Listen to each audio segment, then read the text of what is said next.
Hi guys, welcome back to On The Shelf.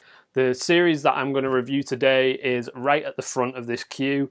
It is the weirdest thing that I've ever read since Gantz, so that was my last kind of review video. So if you haven't checked that out, I'll leave a link somewhere in this video. Now, warning, there might be some mild spoilers in this review, but I will do my very, very best to not spoil too much. So really, I'm only going to sort of talk about the general story, like the overall plot. So I'm not going to spoil any endings, I'm not going to spoil any character arcs or anything like that. And I'm definitely not going to kind of spoil any of the twists involved, although there are some. So if you consider the fact that I just told you that a spoiler, then, you know, whoops.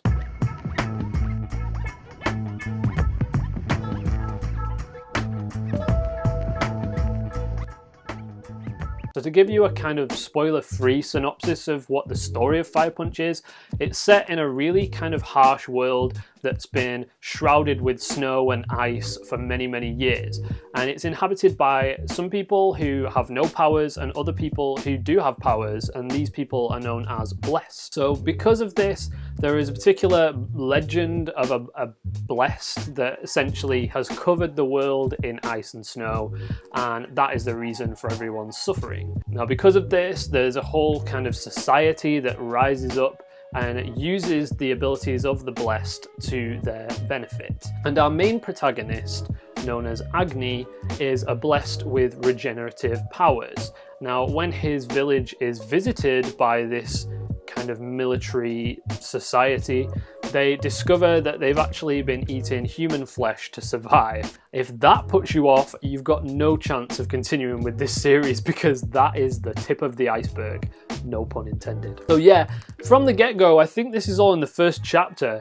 It kind of sets up a really horrible world, but I felt like, you know, I kind of could see why the people had got to that point. So they were so starved, they were so run down and poor that they kind of were forced to eat human meat, and Agni and his sister, who kind of both have this regenerative power, would, you know, cut off their limbs and feed it to the community just to help them survive. When this military sort of arrives in the town and they discover that there are blessed, but they have been kind of doing this, they just decide to kill everyone. So one particular blessed has the power of, you know, fire. He can create and generate fire, and he burns down the whole town. But the problem being is that Agni, although he is set on fire, can regenerate. So he doesn't die, he just goes through this stage of kind of being in agony, his body burns away and then it regenerates, and that repeats for many, many years, I believe. So as a result, you get your main character, Fire Punch, who is essentially a flaming naked guy who can't die, and he's on this weird revenge trip to kill the guy who burned down his town. I feel like that's spoiler free. That's kind of what you're gonna get from the very first chapter, and there's a lot more stuff in this series that's way more messed up than that. So I'm not going to go into too much detail, but if you think cannibalism is crazy, then, you know, strap in for this one. What's really interesting about Fire Punch, and the reason that I compare it so much to Gantz, is that it's another series that I kind of feel the author did whatever the hell he wanted to do, and he made the series that he wanted at the cost of kind of all sense and reason, which is kind of detrimental to the story, because there's a point where, you know, midway through it goes way off on a tangent and gets really weird when you discover the main reason for the villain's kind of motives. They're just so ridiculous. Some people may lose interest, but for me, I really appreciated that aspect of it. I appreciated it that he was always trying to kind of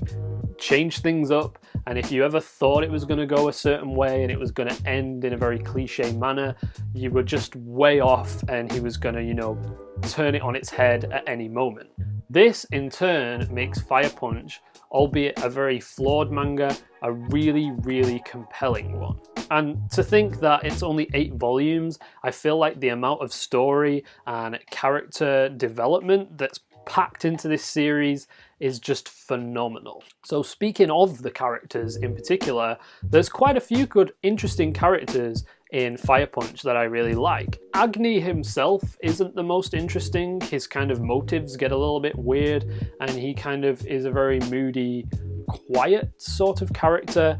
But that's for obvious reasons, because he's on fire, so you can't really judge him for that one. My favourite character, on the other hand, in Fire Punch is a woman known as Togata, and she essentially is kind of along for the ride, and she's decided to film everything to almost create her own feature film about Fire Punch. So she was really funny, she added some really good comic relief, and it got to a point in Fire Punch where it was getting really, really serious, and then she gets thrown in and just completely changes the dynamic of it. And then even when serious things are happening, she's just getting enjoyment out of filming it and kind of trying to direct it almost. So there's points where Agni himself is in a really heated battle and he's very serious, and she'll be giving him lines to say or trying to get him to act in a really superhero sort of manner.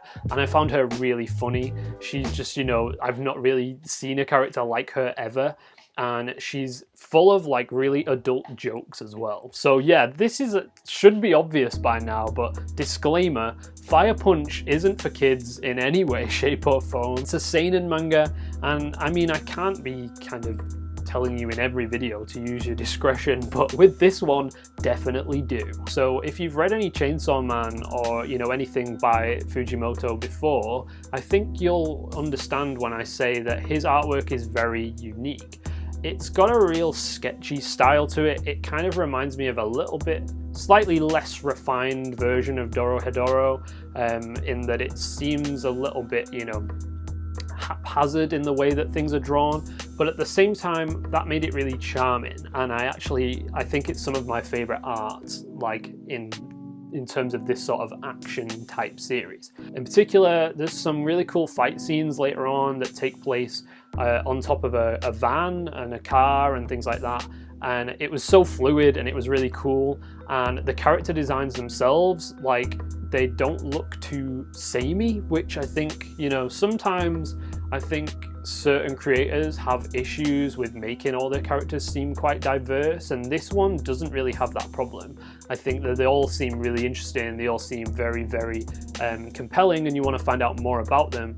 And my only gripe is that some of them that I really enjoyed reading about didn't get enough time in Fire Punch as others that I found a little bit less interesting. Now finally, without saying too much about the ending to this is weird. Like, I read it, I finished it, and I had no idea how I felt about it, but at the same time, I love that. So it kind of stays true to what Fire Punch gave me. It gave me a really weird sort of story where I never knew what was going to happen, and I didn't really ever want to, and it kept me guessing, and it did that right up to the end. And for that, I'm very glad that I read it, because it's kind of cleaned my slate almost in terms of what I expect from manga now, and if anything seems a little bit bog standard, I'm not going to judge it too harshly just from face value. At the same time, I kind of wish that it had a little bit more of a resolute ending, and that it felt a little bit more complete.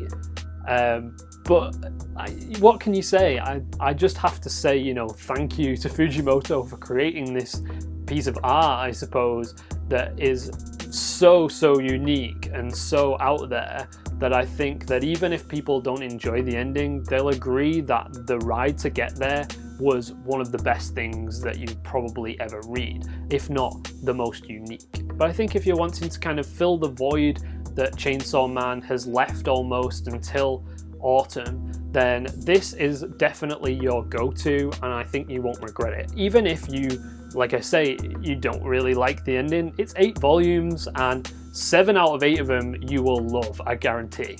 So I would honestly say that if you're a fan of something like Dorohedoro or Gantz, then this is a must-have in your collection, and I think you'll really love it. If that's not your cup of tea, then I would stay clear of it. It's very violent, it's really messed up. Like I said, cannibalism isn't the only thing. There's kind of like some really questionable things in there. But if you've read something like Berserk or Vinland Saga, I'm pretty sure that there'll be nothing here that will surprise you too much. So yeah, that's all I really have to say about Fire Punch, so thank you so much for watching. If you do pick it up and you do check it out, then please let me know down below in the comments what you thought, because, you know, I'm always interested to hear if I've ever had any effect on you guys buying any series, or if you've ever gone out and bought something that I've recommended. You know, I'd be really keen to hear if I'm kind of on the right track, or if I'm just throwing you weird curveballs and you think, who is this guy? Why does he keep recommending me this? So yeah, as always, you know what to do. Hit the like button, hit the little bell thing if you want, because then you'll get notifications of when my new videos come up. So thanks again so much for watching, and I hope to see you next time.